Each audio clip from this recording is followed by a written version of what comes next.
Okay, some of you asked for a direct showdown between the Bifrc and the new JQ spot welder, and that is what we are going to do. I have some freshly prepared batteries. I even went through and hit them with a Dremel just to clean up any nubs on the batteries, so these batteries are nice and smooth. This is 0.15 pure nickel, and we are going to do some side-by-side comparisons, some temperature testing, and we'll see which one I like the most. Let's start with the Bifrc. Now, in theory, the Bifrc has a little bit of an advantage because of the battery connects directly onto the board and the leads are soldered, so that does favor current carrying capacity. But we shall, we'll do some testing and we shall see. Okay, so the board is on. Red is your weakest spot weld, and then green, blue, white, yellow, purple. Blue is, I believe, the highest. Yep. And then you're all the way back. So those are the different current levels. We'll have to let's put it on its weakest setting to go to compare directly to this other spot welder. Now, one thing you should note that there is a difference in the way these spot welders work. This board pulses the needles every second. Okay, these needles are firing every second.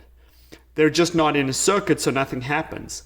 But this fires the needles every second. And the problem with that is sometimes as you're putting the needles down on the nickel, it just happens to be the moment that this fires the spot weld and your needles aren't properly on the nickel, and you get you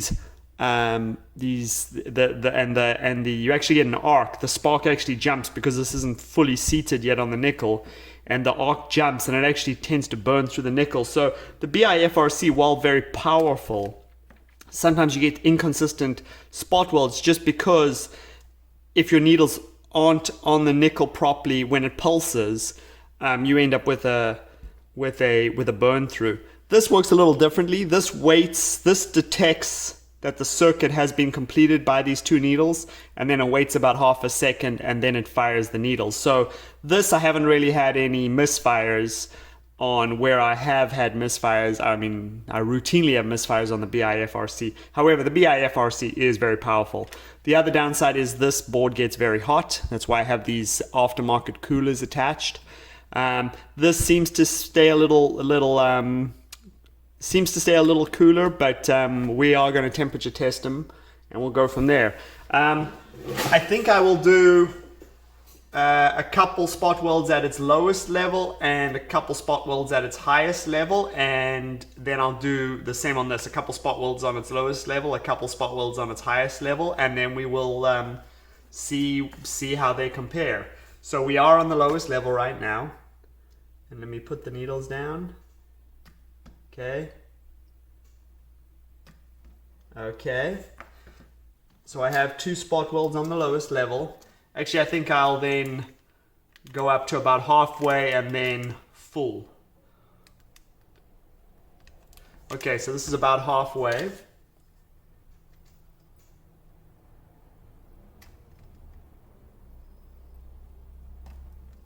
Yeah, the Bifrc just hits so hard. I mean, that's already a really good weld, and that's only halfway up its power level here.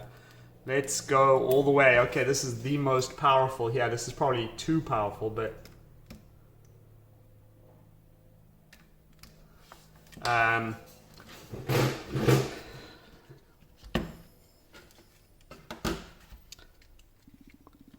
you can see the obvious difference.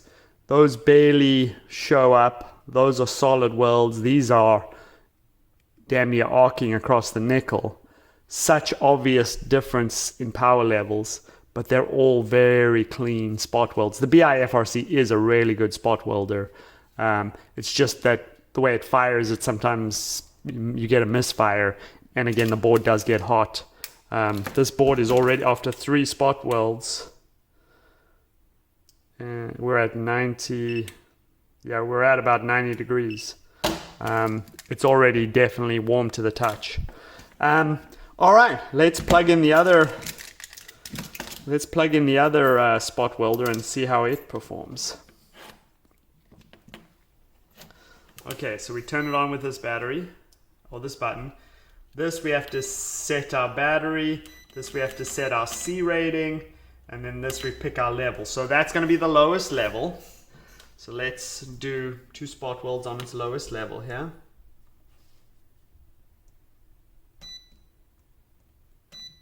Okay, 2 on its lowest level. Is that about halfway? It's probably about halfway there.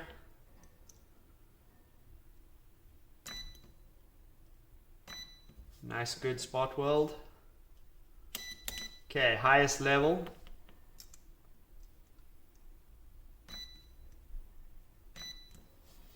Okay, done.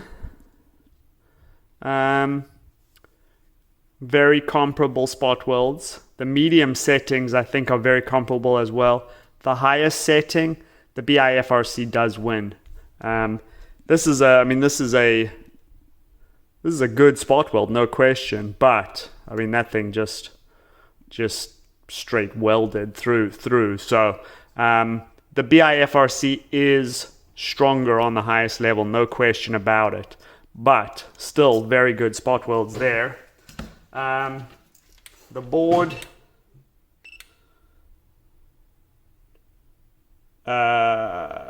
it's like 74 degrees compared to, what was that, nearly 90. This is definitely, or this is still noticeably hotter than this. This doesn't even feel like it's got any heat in it. Now that was only 3 spot welds, but this only did 3 spot welds, and this is noticeably warmer than this. So this board does stay much cooler. All right, I think, what did I do here? I popped out the batteries. Oh, now I've made a mess of this thing. Come on.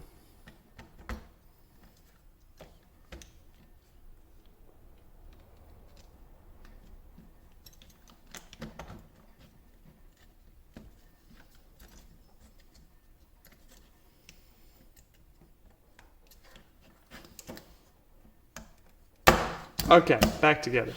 Okay, let's do some double nickel here. I'm going to put these both on, I'm going to put this on a medium. No, I'm going to leave this on the highest setting for the double nickel, and we'll just see how it performs. Okay, so I'm going to use the JQ spot welder here for some double nickel on the highest setting. Okay.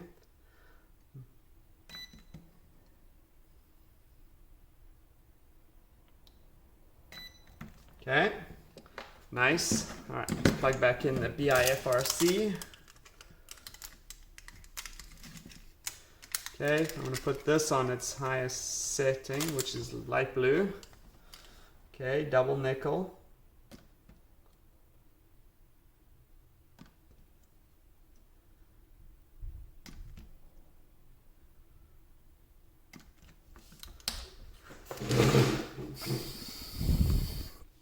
So, nice, good quality welds from the JQ, but it can't touch the Bifrc. But again, that is too powerful. That's literally burned through the top of the battery right there. That's too powerful. So, the Bifrc, if I was using some thicker, this is pretty thick, but if you went up to some like 0.2 or something like that, the Bifrc could definitely go to a higher nickel than the JQ. But the JQ is very consistent, and I really like the fact that it doesn't fire until the needles are making good contact, and then it waits about half a second and then fires. I don't know if you saw when I was making this spot weld, it didn't fire. I think the needles weren't making good contact, so it just didn't fire. And then I repositioned the needle, and then it fired because it needs to detect the closed circuit before it fires. So yeah, I mean these are both really good spot welders. Let's see here if I can. Okay, I can't pull that off by hand. Yeah, I can't pull. There's no ways I'm pulling off either of these by hand. There's no question. Oh, that one spot weld gave. Oh, that one gave. Yeah, you can see the Bifrc ripped through and the JQ ripped through. Yeah, I like these spot welders. I really, they're both really nice. It's nice to have the spot welder, the Bifrc, because it can punch through just about any size nickel. But the JQ, I think, is definitely going to be my main battery building spot welder. It stays so much cooler. Honestly, I do one row of batteries when I was building my bike batteries, and I had to take a 5-minute break. This thing got so hot. I literally start to burn my hands. This thing just stays significantly cooler. It's just a much larger board, more copper, and it just stays significantly cooler. So I think, let me finish out this battery quick. Nope, gotta plug in the other spot welder.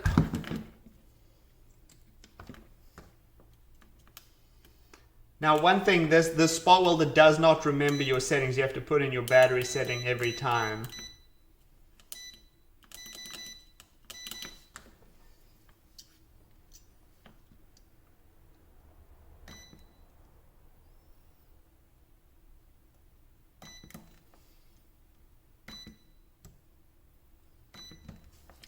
Jeez, I think the JQ heard me talking bad about it, because it just on its highest setting just welded almost as hard as the Bifrc welded. I mean, look at that double nickel, and look at the Bifrc double nickel. I mean, that almost arced through as well. Yeah, I think the JQ heard me talking bad about it. I mean, those are both max settings, and there's not that much difference between that double nickel spot weld and this double nickel spot weld. Yeah, the JQ. You should know, when you are spot welding, a lot of the spot weld has to do with how you lay the tips down. If you put the very pointy part of the needle on the nickel, you get a much more aggressive spot weld because there's less surface area. If you lay the needle kind of at a 45 degrees, then you're kind of getting the surface area of the whole side of the needle, which is a much larger surface area, and you don't get such a like flash of a spot weld. You get a more deep penetrating spot weld. So you are actually supposed to kind of use the side of the needle. You don't just want a single hot spot. You kind of want a slightly larger weld than just that very pointy part. So let me...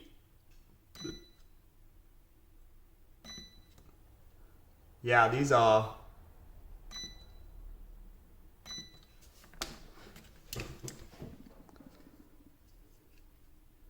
Yeah, really good spot welds from the JQ. Yeah, and yeah, the JQ's at 75 after doing much more spot welds than the Bifrc. The Bifrc is at 88, and it's only ever done like 3 spot welds. This has done twice as many spot welds, and it's 13 degrees cooler. Yeah, so, man, I have to say, this JQ did hit pretty hard on these last few spot welds. Yeah, I still think the Bifrc is slightly stronger. It may have to do with the fact that it's, that the XT is soldered directly into the board, and the leads are soldered. Probably allows a little more current carrying capability than the crimped copper lugs. But... there's not that much difference between these boards, and I think I do like the consistency of how this spot welds. So I think officially this is my main spot welder going forward for doing e-bike batteries. It's seems plenty powerful enough, and is just a little more consistent in the way it spot welds. So I hope that was helpful, and I hope, honestly, if you buy either one, you're going to be great. These are such good batteries, but they're such good spot welders, but you have to have a good battery. Too many guys in the comments are trying to hook these up to tiny little like lead acid batteries from a security system. You need hundreds of amps available to do the spot weld. This is 5200 milliamps times an ADC rating. That is over 400 amps that this can deliver at about 12 volts. So make sure your battery is capable of delivering hundreds of amps of current. But with a decent battery, both of these are great spot welders.